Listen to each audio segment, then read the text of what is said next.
Bonjour à tous et à toutes et bienvenue dans ce tutoriel vidéo. Aujourd'hui nous allons aborder la modélisation polygonale plus en détail. Dans une précédente vidéo nous avons vu un peu l'interface du logiciel Maya, comment naviguer dans l'espace 3D, créer des objets, les déplacer et j'en passe. Aujourd'hui on va vraiment se concentrer sur les fonctions de la modélisation polygonale, comment lisser, extruder un peu plus précisément, combler de la matière, souder deux objets entre eux, faire une symétrie d'un objet, etc., etc.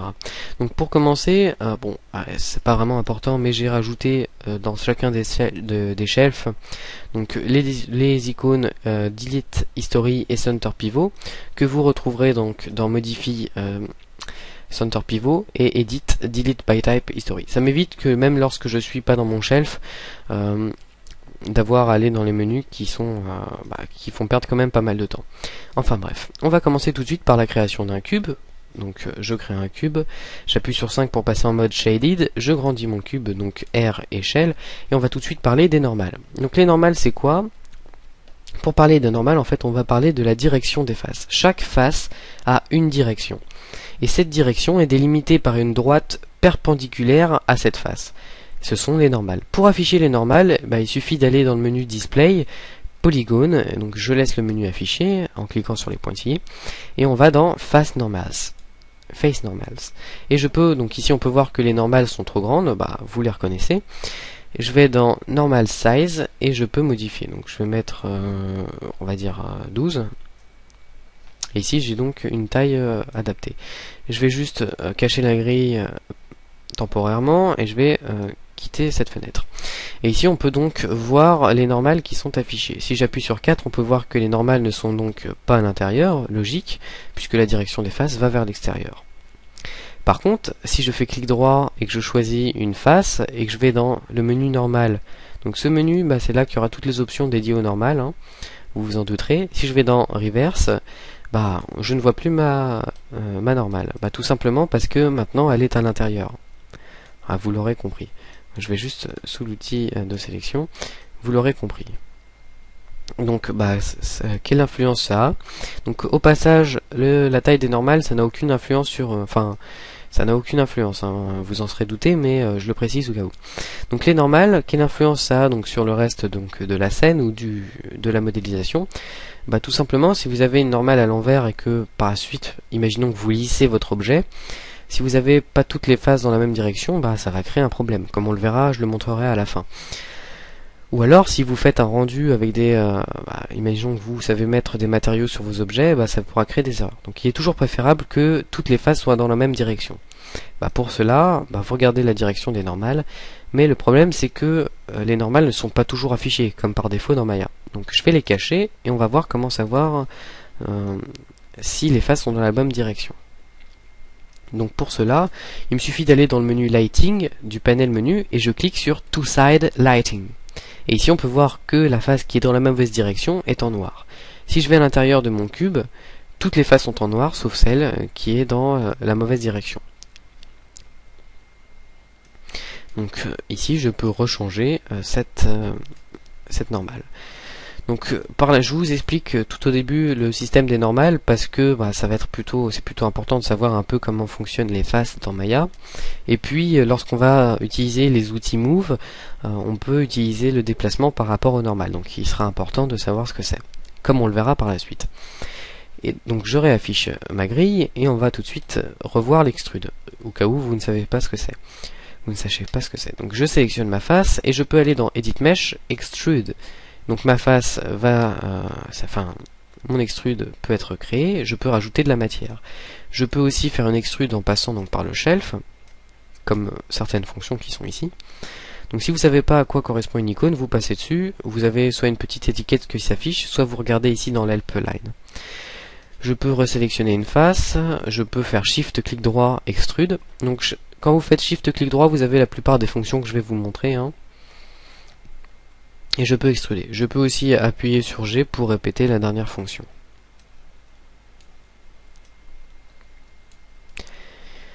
Je peux aussi extruder donc des edges.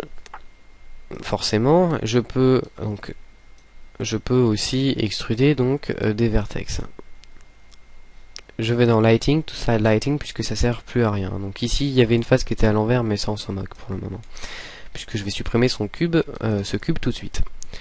Ensuite, il faut savoir qu'on peut aussi extruder une face le long d'une courbe. Donc comment on peut faire? On se place par exemple sur une vue de profil, donc une vue orthographique. Je rappelle que les vues orthographiques, ce sont les vues donc de dessus, de face et de profil qui sont des vues 2D. Je vais dans Create, ici j'ai toutes les options de création de courbes, je peux vers EP Curve Tool. Donc ici il y a un tutoriel qui sera disponible sur la création donc des courbes, qui est disponible. Ici je clique, je définis des points et ça crée ma courbe. Ensuite ce que je vais faire, c'est que je vais faire clic droit face et j'appuie sur Shift pour sélectionner ma face. Ou c'est plutôt l'inverse, je sélectionne ma face, Shift et je sélectionne ma courbe. Et ici j'ai donc ma face et ma courbe qui sont sélectionnées. Je peux aller dans Edit Mesh, Extrude et dans les options. Il faut juste que je m'assure que l'option Use Selected Curve for Extrusion est activée. Si j'extrude et que cette option est bien cochée, on peut voir donc qu'à première vue ça ne marche pas. Pourtant le bout de l'extrude atteint bien le bout de ma courbe. Alors pourquoi est-ce que ça ne suit pas correctement ma courbe? Tout simplement parce que il n'y a donc pas assez de subdivision. Si je sélectionne mon objet, que je vais dans les inputs, extrude, ici j'ai le nombre de divisions. Si je mets à 2 par exemple, on peut voir que cette face là qui a été créée touche bien aussi la courbe. Donc je vais en rajouter un certain nombre, peu importe. Bon, si jamais vous avez des problèmes ici, vous déplacez les vertex évidemment. Vous pouvez donc tordre aussi avec le paramètre twist et le taper qui permet d'agrandir ou de réduire votre surface progressivement. Voilà pour ce qui est de la création de courbes. Évidemment, si j'appuie sur 4, je peux donc sélectionner ma courbe et déplacer les points qui sont dessus. Ça aussi, on le verra dans un autre tutoriel qui est disponible. Donc voilà, je peux encore déplacer, voilà. Je peux aussi ajouter des divisions manuellement. Et pour cela, je peux utiliser, donc il y a plusieurs outils. Il y a l'outil Split Polygon Tool qui me permet par exemple de définir un point et de continuer, peu importe où je vais.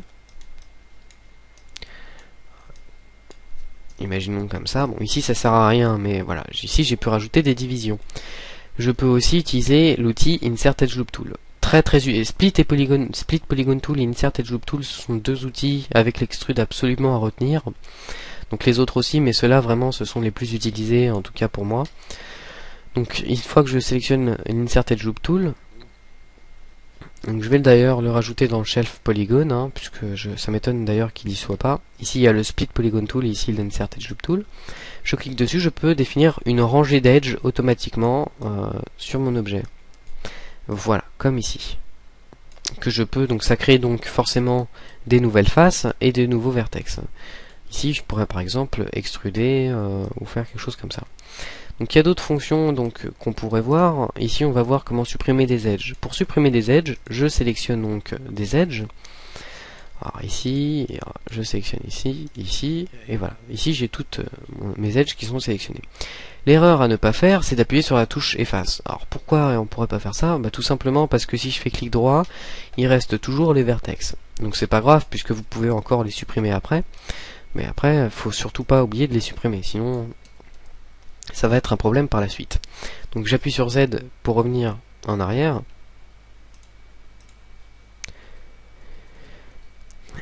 Donc une fonction qui le fait automatiquement, que je vais d'ailleurs ajouter aussi dans mon shelf polygone. Donc on peut voir qu'ici je ne modifie pas mon shelf à moi mais le shelf polygone, comme ça si jamais je reste dans ce shelf pour le tuto, ça m'évite, si jamais j'ai besoin de l'utiliser, de revenir dans le menu.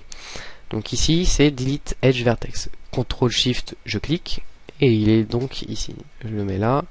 Si je clique, ça supprime les edges et les vertex en même temps. Encore, il y a d'autres fonctions qu'on pourrait voir ici. Imaginons que j'ai besoin donc de déplacer donc cette face et que bon, ici ça marche pas. Donc ce que je vais faire, c'est que je vais supprimer en fait cette forme là, ma courbe. Et je vais créer un nouveau cube. Shift clic droit cube. Donc ça je le répète plus, plus la peine. Imaginons que je fasse une petite extrude. Voilà. Et que je pivote mon cube sur l'axe, on va dire des Z.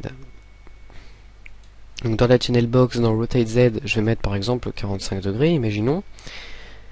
Et ici, j'aimerais déplacer donc ma face, enfin j'aimerais l'agrandir. Imaginons que je n'ai plus l'historique et que je ne puisse plus modifier donc la longueur de l'extrude. Donc je supprime l'historique. Donc ici je ne peux plus le faire, hein, je ne peux plus revenir donc dans la channel box, il n'y a plus l'historique. Donc là le seul moyen c'est d'utiliser l'outil Move.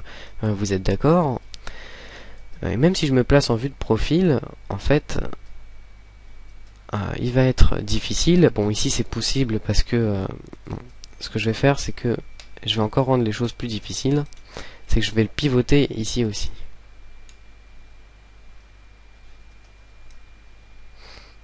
Donc voilà. Ici, c'est bien plus difficile de prendre donc la face et j'aimerais par exemple agrandir donc l'extrude. Ici ça va être bien plus difficile puisque bon j'ai plus mon historique et j'aimerais que ce soit parfaitement aligné. Bon, bien que ce soit possible un petit peu. Donc on va aller dans les Tool Settings en cliquant ici. Hein. Et donc vous avez différentes options. On ne les verra pas toutes, on en verra d'autres par la suite également. Par défaut on est en ce qu'on appelle le World Mode, c'est-à-dire que mon manipulateur se place par rapport à l'espace 3D, par rapport à la grille si vous préférez, donc par rapport aux axes qu'on a ici. Donc les flèches sont dans le même sens. Par contre, on a d'autres modes, comme le mode objet. Ici, Maya est encore capable de s'apercevoir que l'objet a été pivoté dans différents sens et de pouvoir donc déplacer ma face selon l'objet. Ici, ça marche parfaitement, on a de la chance. Il y a des cas où même le mode objet ne marchera pas. Alors imaginons que ce soit le cas, que je sélectionne mon cube et que je n'ai plus ces options de rotate. Donc pour cela, je vais aller dans modifier Freeze Transformations qui remet tout ce qu'il y a dans la channel box à 0 ou à 1 pour le scale. Donc ici, même si je suis en mode objet, bah ça marche plus. Mon manipulateur n'est plus dans le bon sens. Donc je vais dans les Tool Settings, je réinitialise l'outil, donc ça se remet en World Mode, ce qui ne change rien. Et donc là, ce qu'on va faire, c'est qu'on va le faire par rapport à la normale des faces, qui ici est perpendiculaire. Donc c'est exactement ce qu'on veut.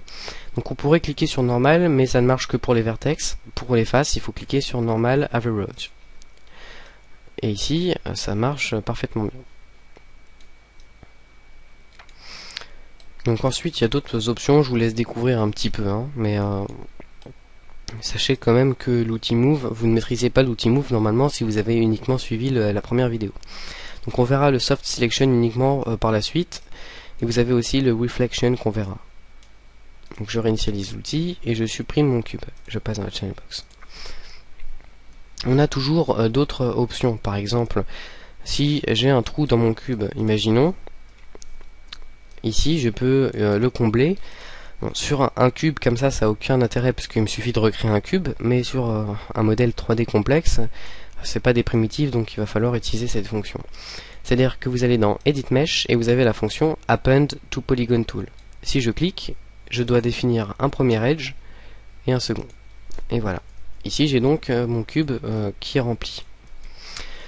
Cette fonction a quand même des limites, enfin des limites, pas d'utilisation mais c'est-à-dire de gain de temps. Elle va pas forcément tout le temps nous faire gagner beaucoup de temps.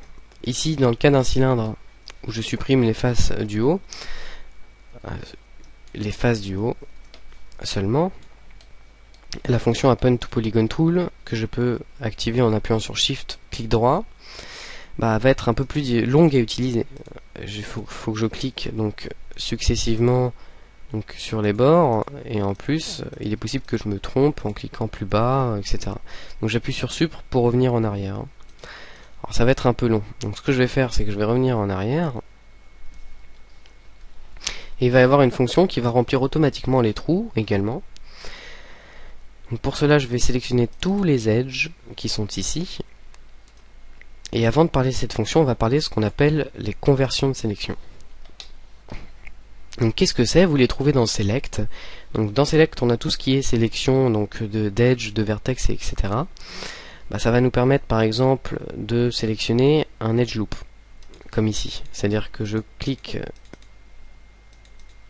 Donc, enfin bref, on a d'autres options comme le Grow Selection qu'on verra par la suite, c'est-à-dire que si je crée, donc on va mettre entre parenthèses donc la fonction que je voulais vous montrer.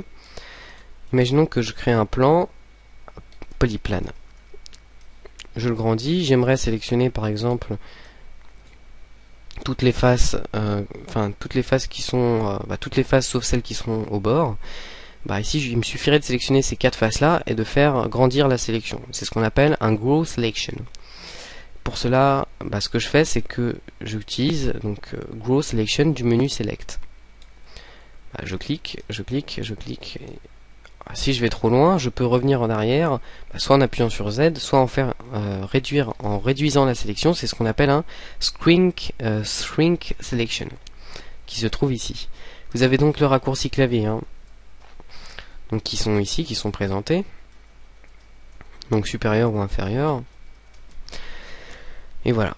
Donc c'est tout ce qui est donc de menu de sélection de conversion de sélection, pardon. Vous les trouvez en appuyant sur CTRL clic droit. Donc je vous le montre, ça c'est une petite parenthèse qui peut être utile, que j'ai pas présenté dans la première vidéo.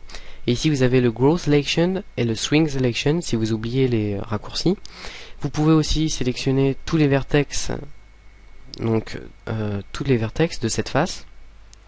Voilà. Vous pouvez aussi sélectionner tous les edges. Voilà.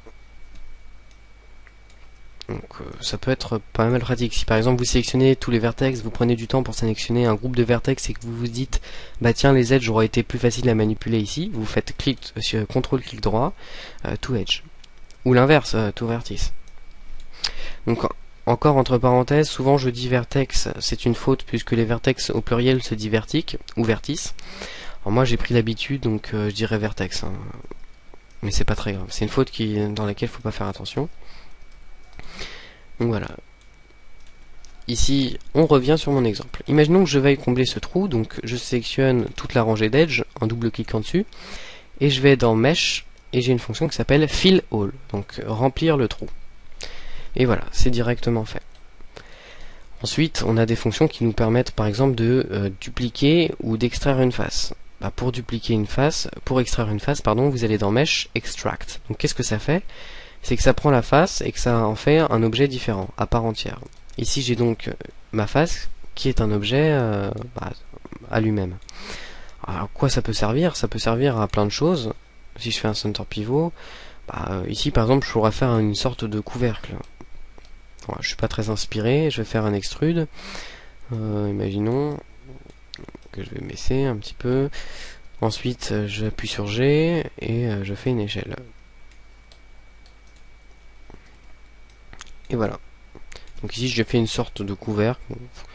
Bref, c'est pas très forcément explicite, mais bon, sachez que ça existe. Je peux aussi faire la même chose. Par exemple, j'ai besoin donc de cette face, de la même, mais j'ai pas besoin de l'extraire. Je veux la garder sur donc ma boîte, mon cylindre. Donc ce que je fais, c'est que j'utilise la fonction Duplicate Face. Donc je vais dans Edit Mesh, Duplicate Face.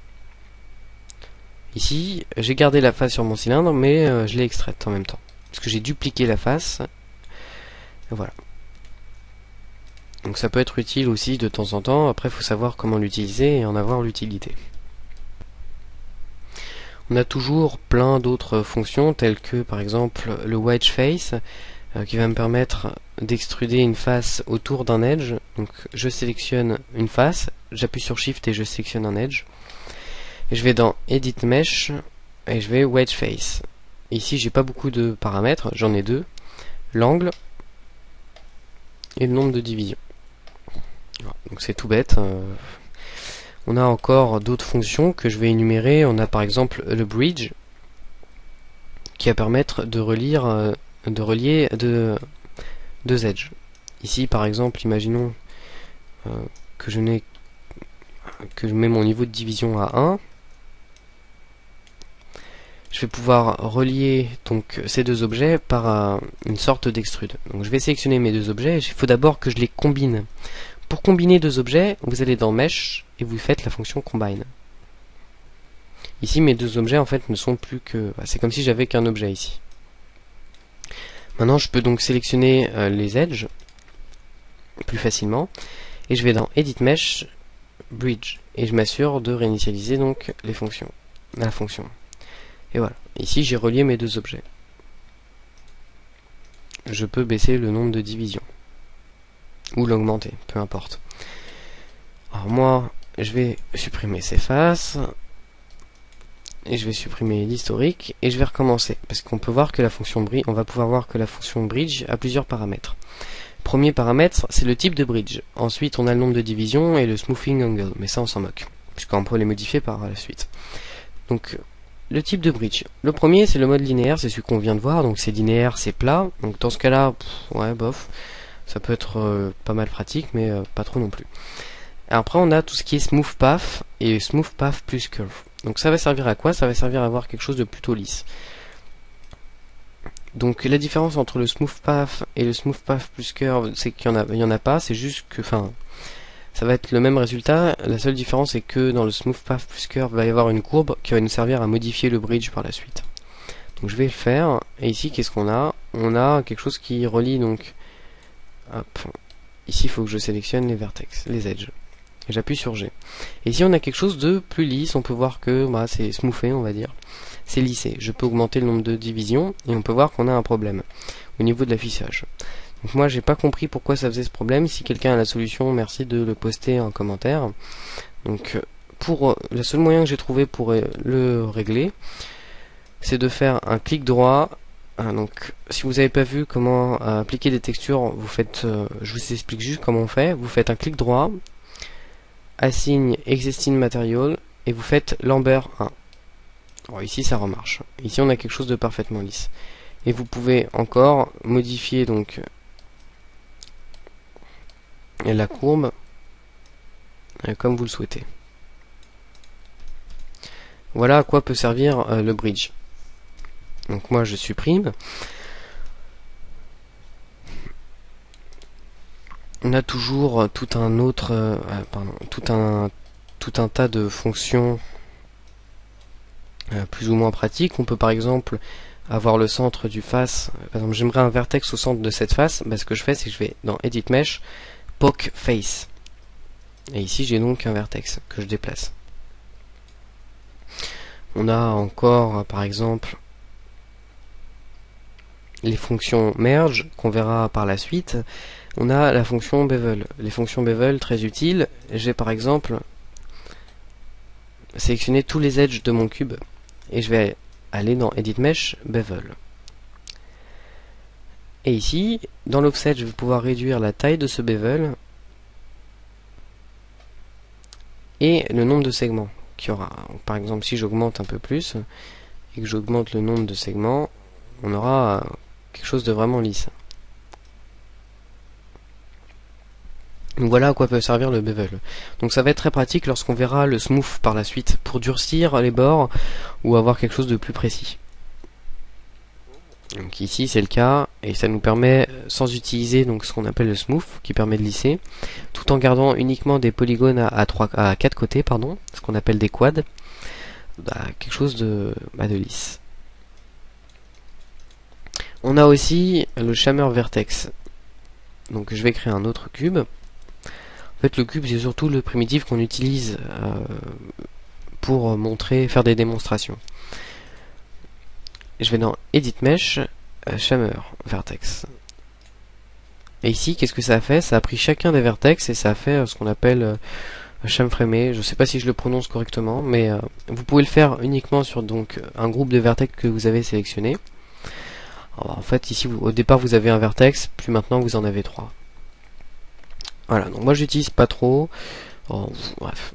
Ici, si vous pouvez encore choisir tout un autre tas de fonctions. Si vous savez pas à quoi sert une fonction, que je vais pas détailler, vous allez dans l'help de Maya, Maya help, raccourci clavier F1, puis vous tapez dans le champ de recherche le nom de la fonction. Maintenant, ce que j'aimerais vous montrer, ce sont les booléens. Alors, les booléens, ce sont des fonctions, comme j'ai sûrement peut-être déjà précisé, très pratiques, et qui peuvent faire gagner énormément de temps, mais qui peuvent aussi faire perdre pas mal de temps, si jamais ils sont mal utilisés. Puisque les booléens vont, malgré leur utilisation qui peuvent, comme je l'ai déjà dit, être pratiques, ça peut aussi créer des erreurs. Donc on va voir tout de suite. Ici, je vais par exemple créer un cube. Donc je vais le grossir, je vais le dupliquer. Ça c'est un exemple courant. Et je le grossis. Et ici j'ai donc j'active le wireframe unshaded. Si j'appuie sur 4, j'ai donc forcément deux cubes qui se placent l'un au-dessus de l'autre. Et j'aimerais par exemple faire un trou dans ce cube qui est cette forme là. Donc pour cela je sélectionne d'abord le cube qui va être troué, puis celui dont le trou devra prendre la forme. Je vais dans Mesh, Booléen. Et ici je peux faire différence. Et ici j'ai donc bien mon trou qui s'est activé. Seulement en modélisation polygonale on préfère toujours avoir des polygones à 4 côtés. Et ici, le problème c'est qu'on n'en a pas. On en a un ici, c'est ce qu'on appelle des quads, un quad ici, un quad ici. Mais au-dessus, on a donc deux faces avec bien plus de 4 côtés. Si vous comptez bien. Donc ce qu'on va faire, c'est qu'on a plusieurs possibilités pour réparer ces erreurs. La première, c'est la plus utilisée puisque elle marche dans tous les cas, c'est d'aller dans Edit Mesh, Split Polygon Tool. Et ici, vous définissez donc des edges. Donc ici, j'ai déjà réparé une erreur. Il faudrait que j'en fasse une ici. Enfin bref, vous l'aurez compris. Ensuite, la deuxième méthode, il y a plein de méthodes, mais moi la méthode que j'utilise dans ce cas-là, si je suis feignant ou si je suis très pressé, ce que je fais, c'est que je vais dans Mesh, Cleanup. Cleanup qui se situe ici. Ça m'affiche automatiquement donc les options. Et ici, dans Fix by Tessellation, il faut sélectionner donc ce qu'on veut donc laver, on va dire, nettoyer. Je vais sélectionner les faces qui ont plus de 4 côtés. Et j'appuie sur Cleanup. Et ici, ce qu'il fait, c'est qu'il détecte automatiquement qu'il y a des faces qui sont pas des quads, qui ont plus de 4 côtés. Et il va s'arranger pour qu'il y ait forcément que des faces à 3 côtés. Mais nous on veut pas des faces à 3 côtés, on veut des quads. Donc ici ce qu'on fait, c'est qu'on laisse les faces sélectionnées et on va dans Mesh, et ça on va utiliser une fonction qui s'appelle quadrangulate qui va s'assurer d'avoir des faces à 4 côtés. Et voilà, ici c'est automatiquement fait. Donc ça marche pas toujours, ça dépend des cas. Si ça marche pas, faut le faire manuellement, donc avec le Split Polygon Tool. Si ça marche, vous gagnez du temps. Donc en fait, en 3 étapes, vous avez réussi à faire un trou.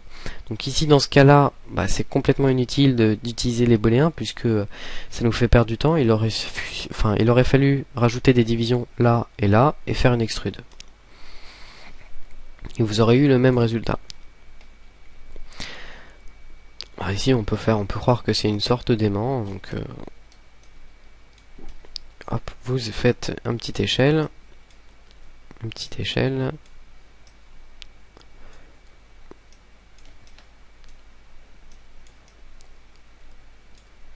Enfin bref.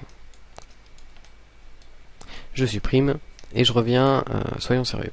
Donc union, ça va servir à unir deux objets, vous allez tester par vous-même, et intersection, ça va faire l'intersection des deux objets. Dans tous les cas, normalement, ça ferait une erreur.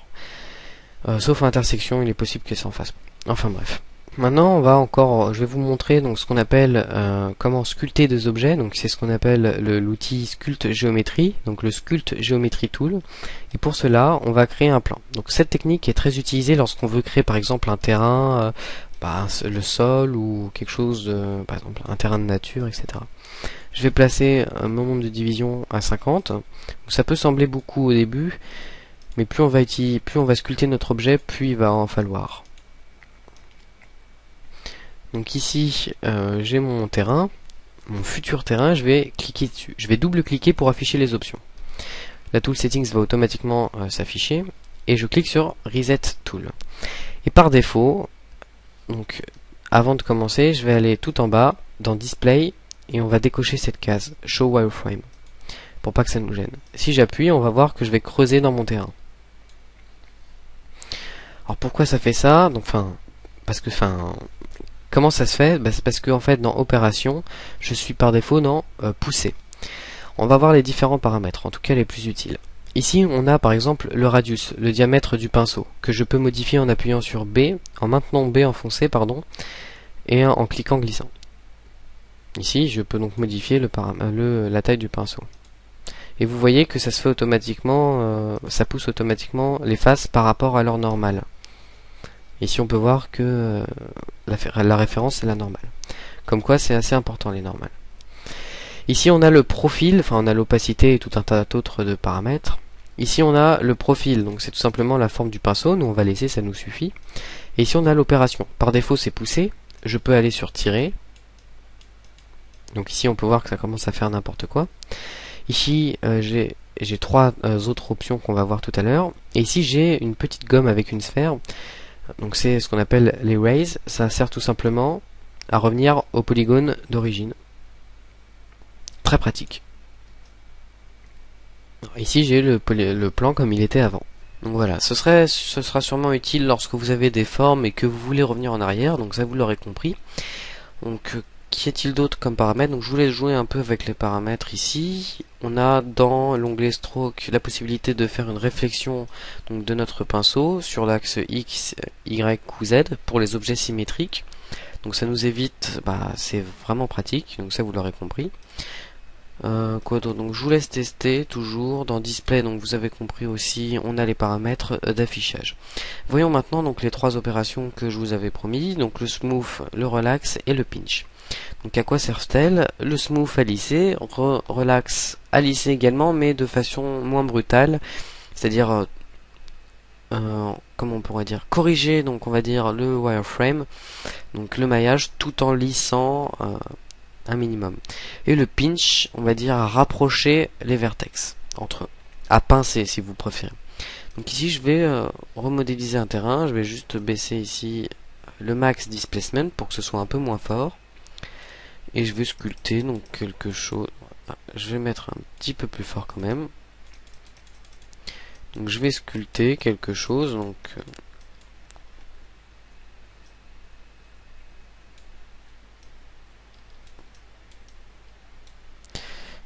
peu importe. Je rappelle, vous maintenez B appuyé pour modifier la forme du pinceau. Hein. Ça, vous savez maintenant. Donc ici on peut voir que donc c'est normal, j'ai quelque chose de pas vraiment lisse, malgré le fait que j'ai mis pas mal donc de divisions. Ici vous remarquerez donc c'est pas forcément très beau, donc c'est pas le but, hein, c'est pas de faire quelque chose de beau, mais c'est pour vous montrer, surtout par la suite, puisque je vais vous montrer avec cet exemple là le lissage. Donc je ne parle pas du lissage que je vais vous montrer à l'instant, mais d'une fonction qui se trouve dans Mesh Smooth. Donc ici, l'option smooth qui se situe ici, donc smooth c'est lisser. Hein. On utilise plutôt le terme de smooth que de lissage, même en français, puisqu'on garde le terme anglais.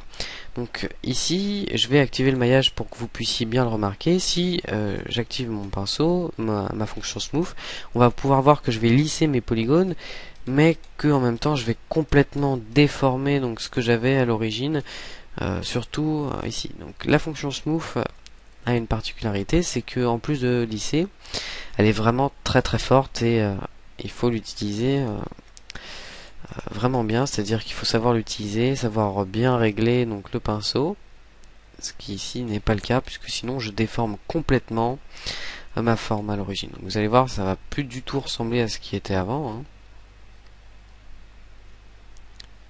Donc ça me déforme même les bords, etc. Ici, hop. Voilà, donc ici j'ai plus du tout la même chose. Enfin bref. Donc, mais l'avantage c'est que si je l'utilise bien, ça va me permettre de lisser et ça va être très utile si j'ai pas, j'ai pas besoin de m'assurer que la forme reste la même. Relax, cette fonction, si on peut appeler ça une fonction toujours, va me permettre de corriger le maillage, c'est-à-dire de lisser toujours, mais de façon moins brutale, c'est-à-dire que je vais moins déformer ma forme, je vais y aller plus gentiment, on va dire. Et ça va corriger le maillage. Ça va être très utile sur les personnages. Imaginons une joue où par exemple vous avez un petit creux dû à un vertex qui est mal placé, ou plusieurs vertex, imaginons. Cette fonction relax va permettre tout simplement de replacer les vertex pour que la distance entre eux soit plus proche, etc. Donc ça va vraiment être très utile. J'utilise d'ailleurs plus que la fonction smooth, puisque comme on peut le voir, on va le voir tout à l'heure, pour lisser nos polygones, ça va être très très simple. Tout polygone, hein, pas seulement avec cet outil. Donc ici j'ai gardé à peu près la même forme avec quelque chose de plus lisse et donc j'ai corrigé certains trous qui étaient mal placés, etc. Donc évidemment si j'utilise trop je vais encore déformer ma forme, mais beaucoup moins qu'avec la fonction smooth. Avec le pinch, ce qui va se passer, c'est que comme je l'ai dit, je vais pincer donc mes polygones, je vais les rapprocher. Ici voilà, j'ai rapproché, enfin bref, vous l'aurez compris, j'ai pas besoin de détailler. Vous pouvez donc prendre un grand pinceau et essayer. Avec la fonction relax, toujours, je vais replacer un peu mes polygones. Alors voilà pour ce qui est du Sculpt Geometry Tool. Donc je rappelle, vous le trouverez ici ou dans Mesh. Sculpt Geometry Tool. Parlons maintenant du lissage. Ici, je vais revenir en arrière parce que j'ai un peu lissé avec la fonction relax. Donc ça marche pour tous les objets, ce que je vais vous montrer. J'aurais dû utiliser par exemple ici l'erase, la gomme. Donc ici j'avais vraiment quelque chose au départ de très dur, de très moche. Donc ce que je vais faire, c'est que je vais lisser ici. Donc pour cela je vais dans Mesh et je vais utiliser la fonction Smooth. Par défaut, donc réinitialiser la fonction si vous l'avez déjà utilisée. Et ici on peut voir que j'ai quelque chose de lisse et que mes polygones, donc ma forme n'a pas bougé du tout. Donc c'est l'avantage, mais le désavantage c'est que si je vais dans Display, Heads Up Display, Polycount, on peut voir que j'avais, donc ça devait être 2000 faces environ.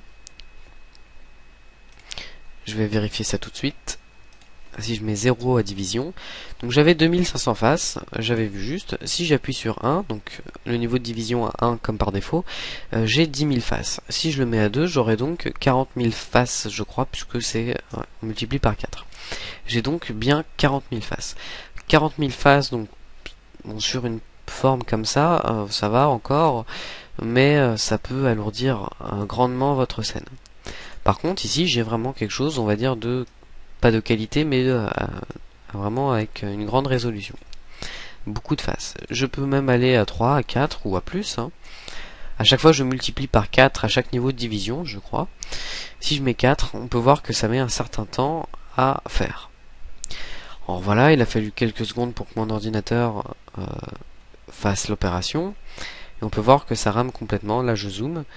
Par contre, le nombre de faces est considérable. Là, je suis non pas à 40 000 faces, mais à 64 000 faces.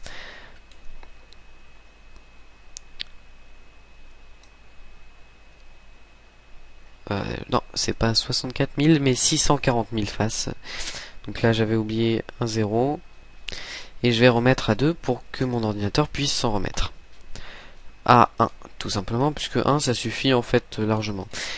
Le problème, c'est qu'on n'a peut-être pas envie donc d'alourdir autant donc, notre scène et donc d'avoir le risque, si vous avez un ordinateur comme celui-ci qui est pas forcément fait ou pas très performant à ce niveau-là, qui commence à se faire âger, vous pouvez donc annuler le smooth en allant dans smooth face, vous mettez 0, vous supprimez l'historique.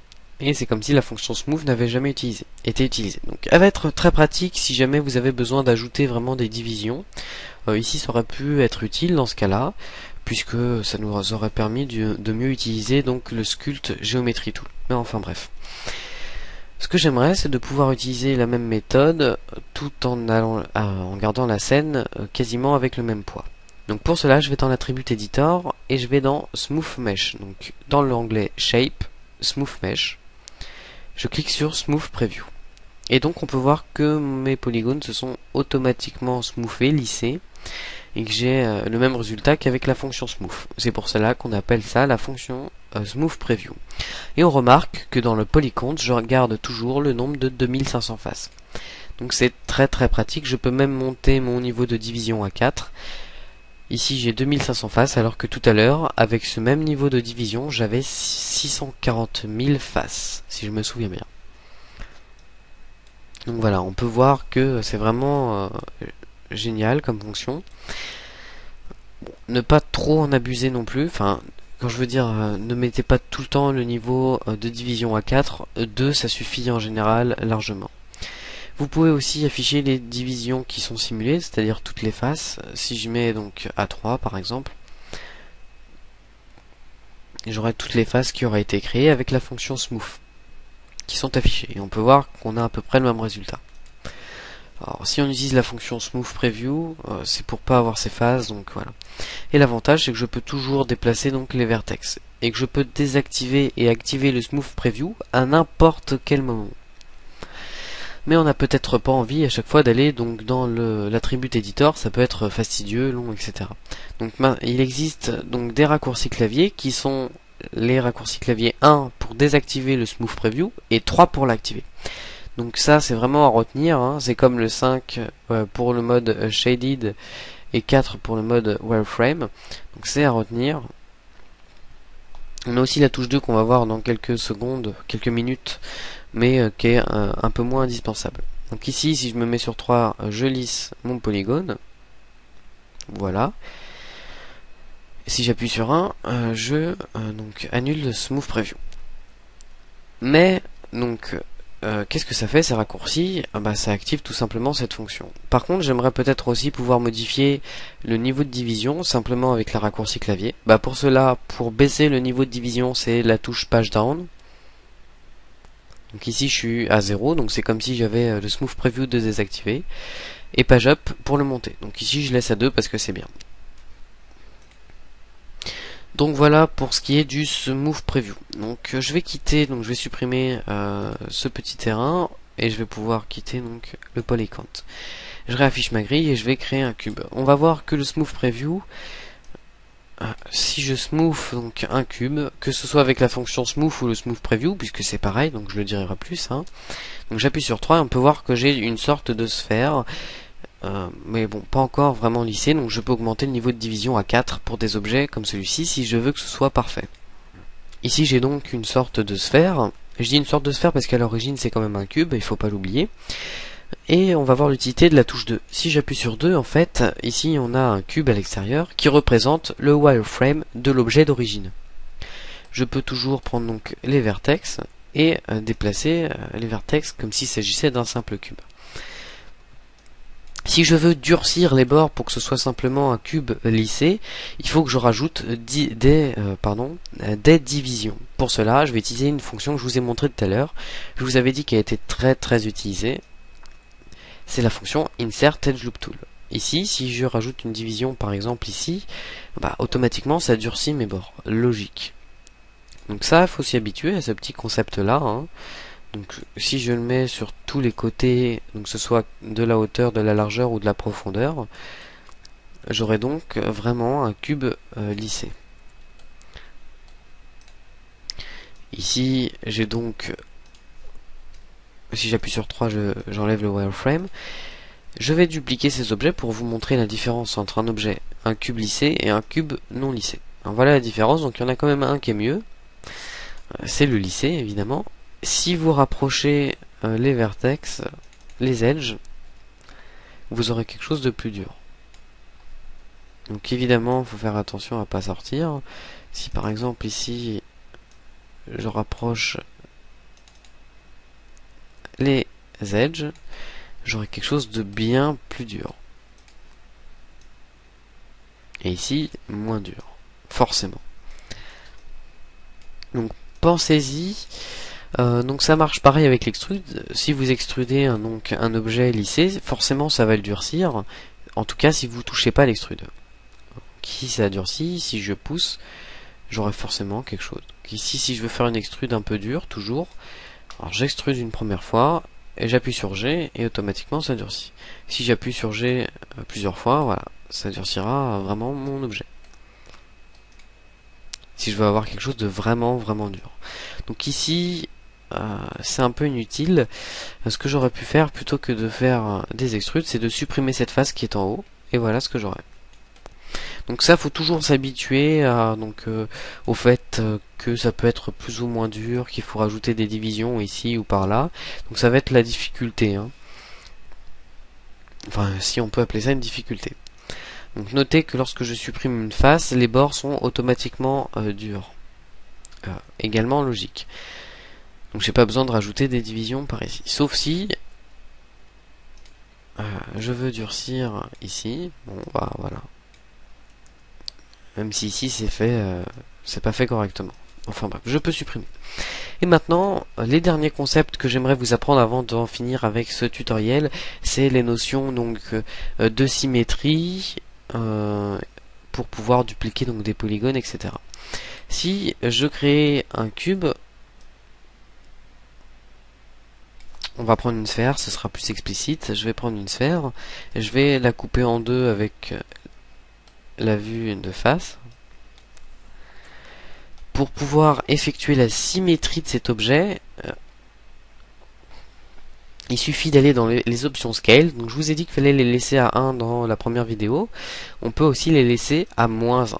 Qu'est-ce que ça fait? Si je mets par exemple simplement le -1 sur l'axe donc des X, bah ça fait tout simplement l'inverse de cet axe. Donc je sais pas si je m'exprime bien, mais en tout cas, sachez que ça fait la symétrie. Cette symétrie, elle s'effectue à partir du point de pivot. Donc si jamais j'appuie sur D et que je déplace le point de pivot, que je fais 1, voilà, donc j'ai la symétrie à partir d'ici. En général, le point de pivot se situe sur la grille. Donc comme ça permet d'être sûr de, enfin bref, d'avoir un repère qui est l'axe ici. Donc vous pouvez faire une symétrie par rapport donc à l'axe des Y et des Z, mais ici ce serait pas très utile. Donc si vous voulez vraiment donc par exemple ici avoir une symétrie ici, bah vous faites un CTRL D et vous faites un scale -1. Donc ça c'est la petite astuce. Ensuite ce qu'on aimerait peut-être c'est de pouvoir avoir les mêmes vertex, c'est-à-dire que ici si je smooth les deux, donc, ici on peut voir un petit bordure ici, normal puisque la face est trouée. Je le rappelle. Donc ici, on va pouvoir souder donc nos objets en faisant la fonction combine. Et ce qu'on va faire, c'est qu'on va... Donc je vais juste reculer celui-là pour que vous puissiez mieux voir. C'est qu'on va pouvoir souder les vertex entre eux. Donc pour cela, je combine mon objet et je vais dans Edit Mesh et j'ai la fonction merge. Mais donc je sélectionne deux vertex,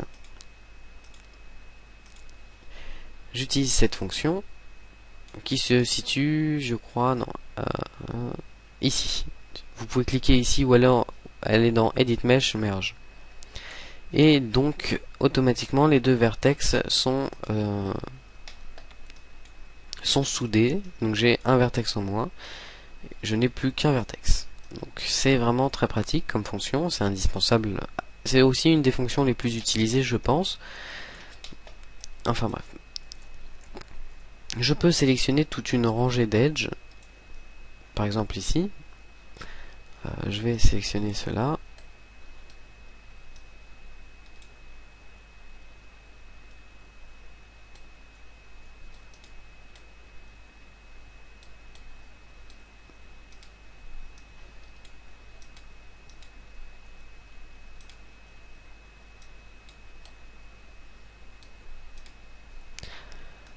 J'effectue un cadre de sélection donc. Alors vous pouvez, donc c'est pas grave si vous avez sélectionné donc des vertex qui sont à côté. Ici dans ce cas là c'est plutôt grave, mais bon c'est pas grave. Dans la majorité des cas ça n'aura aucune influence, puisqu'on a toujours des paramètres par la suite à régler par la suite. Donc ici si j'appuie sur G pour répéter la dernière fonction, alors ça va pas marcher tout simplement parce que la fonction merge va se baser donc sur un paramètre qui est la distance. Donc ici je saurais pas le prononcer en anglais, donc c'est le threshold. Threshold, je sais pas comment ça se prononce, mais en tout cas c'est la distance. C'est-à-dire que tous les vertex qui seront donc à cette distance là seront mergés entre eux. Si la distance est plus grande, bah ça ne sera pas le cas. Ici, si on regarde cette distance, elle est de 0,01. Elle est trop petite. Il faut donc que je le mette à 0,1 ou à 5. Ici, si je mets 5, bah, tous les vertex ont été soudés entre eux. Donc ce que je vais faire, c'est que je vais le mettre à 2. Donc après, il faut savoir régler. Donc ici, c'est le cas. Vous pouvez voir que comme j'avais sélectionné un vertex en plus, ça a fait ça. Bon, ici il suffit de le replacer. Voilà ce que vous avez. Donc ici, comme donc ici vous n'avez pas vraiment une sphère parfaite, puisque tout simplement j'avais éloigné ma face au début, souvenez-vous. Donc normalement on le fait pas. Donc ici je vais supprimer cette sphère. Ici j'arrive pas à la sélectionner, donc c'est pas grave. Voilà. Donc l'outliner, je vous rappelle, ça permet de voir tout ce qu'il y a sur votre scène. Donc si jamais vous avez un problème pour la sélection d'un objet, utilisez l'outliner. Ici, je vais utiliser donc un modèle 3D que j'ai préparé, qui est un aigle. Donc mon fichier s'est chargé, j'appuie sur 5. Et puis voilà, donc ici j'ai un aigle, donc ce modèle 3D c'est pas moi qui l'ai fait, pour information, j'en profite, donc je vous le dis parce que ça va me permettre de vous présenter un livre que j'aime bien, et qui m'a beaucoup aidé, surtout au départ dans mon apprentissage de Maya, qui est le Foundation Book, d'une série qui s'appelle Learning Autodesk Maya 2009, qui va vous permettre, donc comme le nom l'indique, d'apprendre Maya. Donc ça marche pour la version 2009 et les versions antérieures, même les versions donc 2011 ou Maya 7, enfin bref, peu importe, vous pouvez l'utiliser, c'est pas grave puisque ça reste relativement la même chose. Il y a peut-être quelques nouveautés que vous comprendrez pas, mais c'est pas grave. Donc ici, ce livre traite donc de tout ce qui est base de Maya. Donc ça part non seulement du modeling et de l'interface, comme dans cette vidéo, mais également du texturing, des NURBS, de l'animation, des effets spéciaux, du rendu, du compositing, et j'en passe. Donc c'est vraiment un très bon livre, il est en anglais. Et les livres sur Maya vraiment bien se font encore rares. J'espère que ça va changer avec le temps, mais enfin bref. Dedans il vous donne un CD avec donc des modèles 3D. Sur la couverture ils disent que ça a une valeur de 370 $, ces modèles là. Vous avez donc dans ce CD non seulement donc des modèles 3D, mais aussi des vidéos, les fichiers support qui vous présentent, etc. Donc je vais pas faire de la publicité, c'est juste pour vous conseiller ce livre. Donc le prix est un peu cher, 70 €, mais bon, je crois qu'il fait donc pas moins de 600 pages. Donc ça vaut le coup, surtout si vous êtes passionné et que vous voulez en apprendre plus. Ça permet aussi de quitter un peu l'ordinateur et de, tout en quittant les yeux de son écran, de lire en plus. Donc c'est une activité intéressante, tout en apprenant un logiciel de 3D. Enfin bref, je vais arrêter donc cette partie pub, et donc ici j'ai un aigle et je vais vous montrer comment on peut appliquer une symétrie. Donc ici j'ai pris un modèle 3D. J'aurais pu prendre une réalisation à moi ou un autre modèle 3D de quelqu'un d'autre, mais c'était surtout pour vous présenter aussi un petit bouquin qui pourrait vous être utile. Donc ici ce qui s'est passé, c'est que la personne avait donc au début la moitié de l'aigle et a dû en faire une symétrie. Pourquoi on fait comme ça? Tout simplement parce que l'objet est symétrique, donc inutile de s'embêter à chaque fois bouger les vertex des deux côtés, etc. Même s'il existe des fonctions de réflexion, c'est toujours un peu plus dur à gérer. Donc on travaille sur un seul côté, puisqu'après on peut faire une symétrie, ça nous fait gagner beaucoup de temps. Donc ici, je vais sélectionner toutes les faces qui sont sur le côté.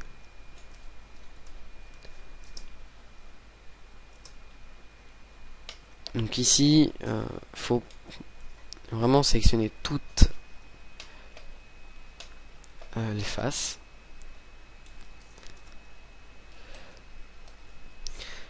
Donc voilà. Donc ici j'ai donc la moitié de mon aigle.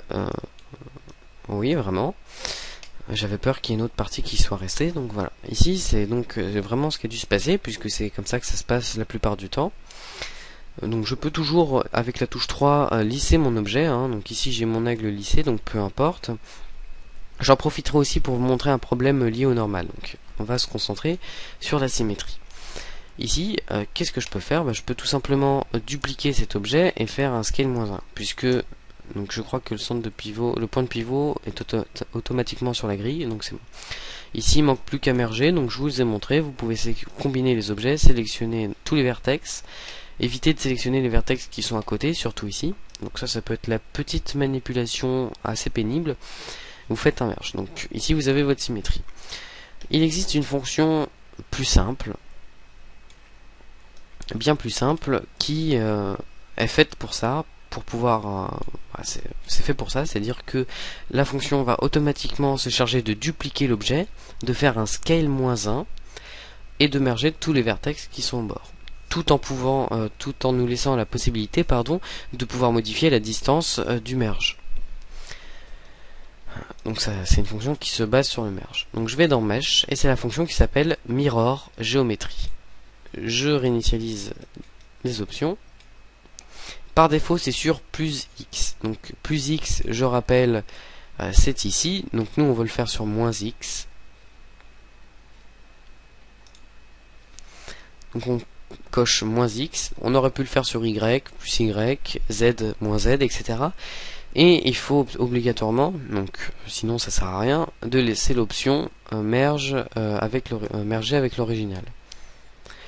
Je le fais. Et donc ici, on a directement notre règle qui est correctement mergée. Enfin, correctement, oui et non, puisque ici la distance était trop grande encore, donc il va falloir la modifier. Puisque sinon ici, ça va faire des problèmes, surtout au smooth, ça fait des problèmes. Je vais dans Polymirror, et ici j'ai donc la distance du merge, et je mets point. Donc le point, ça évite de taper 0. Hein. Donc ça c'est pour gagner un peu de temps. Donc, et voilà, si je mets 0,1, automatiquement ça fonctionne. Donc vous l'aurez compris, si vous voulez l'œil correctement placé, vous faites un CTRL D, scale -1. Pareil pour les griffes. Ici, vous pouvez donc lisser ces plumes. Faire un CTRL G pour faire un groupe. Automatiquement, lorsqu'on fait un groupe, le point de pivot est placé au centre. Donc on peut directement dupliquer et faire un scale -1. Donc voilà, c'est pour ça que c'est très pratique comme méthode. Donc je vais même le faire ici. Allez, tiens, CTRL G, scale -1. Non, scale 1. J'ai oublié le CTRL D. Bon, je vais pas le faire avec les griffes. Bon, vous avez compris donc le principe. Et maintenant, je voudrais juste vous montrer donc une petite erreur liée au normal. Donc c'est pas vraiment, j'appelle ça une erreur parce que bon, c'était il y a quelques temps déjà, il y a assez longtemps. J'étais sur un projet de modélisation et puis à un moment, puisque j'étais parti sur un plan et que après j'avais relié deux objets. Comme les normales n'étaient pas dans le bon sens, ça m'avait créé une erreur et j'avais mis quand même pas mal de temps à comprendre que c'était lié au normal. Donc ici, je vais prendre au hasard des faces, si j'y arrive. Je peux prendre automatiquement des faces, que ce soit ici, même la tête, tiens, pour vous montrer. Et je vais dans Normal, Reverse. Et ici on peut voir que donc ça fait une modification au niveau de mes objets et qu'on a maintenant donc plein d'erreurs. Ça fait une sorte de puzzle mal fait, donc ça durcit vraiment les bords, surtout au niveau du visage, donc ça donne quelque chose de pas propre. Donc voilà. Si vous avez ça, vous allez dans Lighting, Two-Side Lighting pour vraiment voir les faces et vous sélectionnez les faces qui sont en noir, Normal, Reverse. Donc voilà. Donc moi je reviens en arrière parce que je vais pas me casser la tête à resélectionner ces faces là. Et donc voilà. Pour conclure vraiment ce tutoriel, je vous invite donc republicité à télécharger à acheter pardon. Donc ça coûte pas très cher, si ça coûte cher, c'est 69 $, pardon. Le livre Foundation Book de la série Learning Autodesk Maya 2009 d'Autodesk. Donc c'est le Foundation Book. Il y a aussi donc le Modeling Book pour la modélisation uniquement et le texturing pardon. Donc c'est vraiment là où vous apprendrez des fonctions spécifiques à ça. Puis il y en a un troisième qui est donc les effets spéciaux, etc. Donc moi je vous invite à les acheter, surtout si vous êtes passionné, comme je l'ai déjà dit, vous avez des modèles 3D, etc. Je me base souvent dans mes tutoriels, surtout pour les premiers, en tout cas, pour tout ce qui est une option un peu abstraite. sur ce livre. Il est en anglais comme je l'ai déjà dit, mais est-ce que ça vaut pas le coup de payer 69 $? Comme je l'ai dit, comme je l'ai déjà dit, ça permet de quitter un peu l'écran tout en donc ça nous fait lire en plus, enfin bref, tout en apprenant même. Donc c'est vraiment un livre que je vous conseille. Donc n'hésitez pas à donner des commentaires sur le site donc RD Labs qui vient d'être lancé. Donc vous avez la section tutoriel, vous allez sur le tutoriel qui sera bientôt disponible. Vous pouvez donc laisser votre commentaire qui est disponible ici. Vous laissez un commentaire pour pouvoir discuter soit du tutoriel, soit du livre. Merci et à bientôt dans une prochaine vidéo.